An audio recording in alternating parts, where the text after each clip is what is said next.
sharing lang guys. Yun.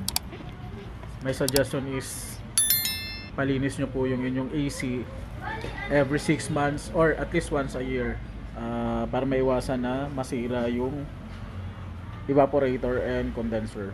Tsaka syempre para maganda yung lamig. Tingnan nyo yung itsura nung evaporators ko. Ayan. Ganyan karumi pagka hindi siya nalilinis. Luckily wala namang nasirang evaporator, so okay lang siya, working pa rin, marumi lang talaga. So actually ito 2 years siyang hindi nalinis. So ang nangyari kasi dito is nasira din yung motor. Ayan, yung motor mismo yung nasira. So yan yung fan motor yung nasira. So ang nangyari, sinabay ko na sa cleaning. So ganun siya karumi. So yun lang guys, alagaan lang natin yung unit natin para hindi tayo ma-doble ng gastos. Kasi kung nyo to, sira na yung fan motor nyo. Yan.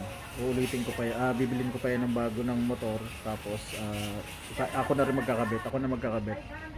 Bali papatanggal ko lang yung freon, tapos papadagdag ulit ng freon. So yung suggestion ko, kung alam nyo nang sira na yung motor nyo or madumi na, sabayin nyo na yung pagpapalit ng motor at saka ng blade sa cleaning para isang gastusan lang. So yun lang guys, maraming salamat, and please like the video and subscribe. Thank you and God bless. I'm a girl about a 10. I should fuck her in the Benz.